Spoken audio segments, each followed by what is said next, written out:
In a Boston ballroom glittering with wealth, a billionaire's daughter laughed, then poured red wine down a black woman's blazer. "Now you look like you belong," she sneered, as the crowd roared with cruel amusement. Cameras flashed. The woman said nothing, just one calm glance, one quiet phone call. 90 seconds later, the laughter died. Every screen in the room blinked the same alert. $2.9 billion withdrawn. The woman they'd mocked wasn't there to network. She owned half their world. The ballroom of the Harrington Grand shimmered like a cathedral of wealth. Golden chandeliers, crystal glasses. A string quartet murmured somewhere near the stage. At the entrance, a black woman in a tailored gray blazer handed her invitation to the receptionist. Calm, quiet, carrying herself like someone who didn't need to prove anything. "Name?" asked the young man behind the tablet. "Dr. Maya Ellison," he typed. Paused. His polite smile tightened. "I'm sorry, ma'am, your name's not on the list." Before Maya could reply, a voice cut through the air, smooth, sharp. "Entitled." "Excuse me," said Vivian Langford, daughter of billionaire developer Charles Langford. "I think you've walked into the wrong event." Heads turned. The room began to hush. "This gala's for investors," Vivian continued, her smile razor thin. "Not for staff or guests from community programs." The laughter that followed wasn't loud, but it was deliberate. Maya stayed still, eyes steady. "I'm exactly where I'm supposed to be." Vivian lifted a glass of red wine and took a slow sip. "Sweetheart, this dinner costs more than your car." Her friends snickered. "Why don't you step aside before you embarrass yourself?" Maya's tone didn't change. "If you'd check the system again," Vivian waved dismissively. "No need. I know every investor here." "You're not one of them." The crowd began to circle, sensing blood. Vivian turned toward the audience and said, "It's important to keep standards. Once you let anyone in, the place loses its value."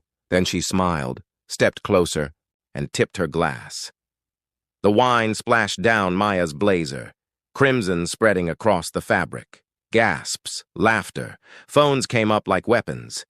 "Now you look like you belong," Vivian said softly. For a moment, the world held its breath. Maya didn't flinch, didn't wipe the stain.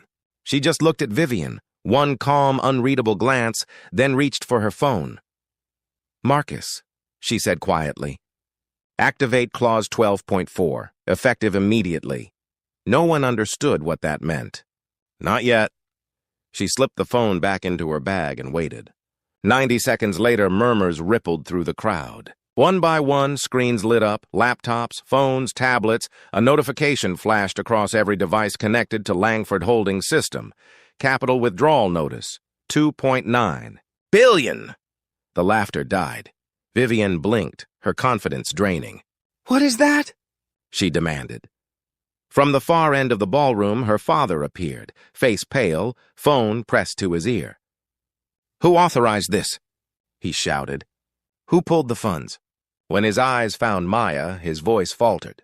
"Dr. Ellison?" She gave a small nod. "Good evening, Mr. Langford." He stopped cold. "What are you doing here?" "Attending a shareholder event," she replied evenly. After all, Langford Holdings and Ellison Capital are partners. Or at least they were. The room froze. Vivian turned slowly toward her father. "Dad, what is she talking about?" Charles Langford didn't answer. His hands were trembling. "Vivian," he whispered. "She's one of our largest investors." The words landed like a thunderclap. "No," Vivian stammered. That can't be. She came in with a tote bag." "Because I came to work," Maya said quietly. "Not to parade." Her phone buzzed again. She answered, listened for a moment, then nodded. "Understood." Vivian's own phone pinged seconds later. She glanced down. Her jaw slackened. "Dad," she breathed, "our stock, it's dropping." The ballroom erupted. Executives scrambled, investors panicked, voices overlapped in chaos. The quartet stopped playing mid-note. Maya raised her hand slightly. Her voice, calm and composed, cut through the storm. "You asked who I was, Ms. Langford. I'm the woman who saved your father's company 2 years ago when no one else would touch it. That rescue required a safeguard. Clause 12.4. Full withdrawal of capital in the event of discrimination against an equity partner or representative. Vivian's face went blank. You can't be serious. I'm not joking, Maya replied. I'm enforcing a contract. Charles stepped forward, voice breaking. Dr. Ellison, please, we can fix this. This isn't broken, Maya said, her gaze steady. It's exposed. The ballroom fell silent again, hundreds of people now realizing they were witnessing a corporate execution conducted with absolute precision. Maya's business partner, Marcus Reed, entered through the main doors, moving like a shadow made of discipline.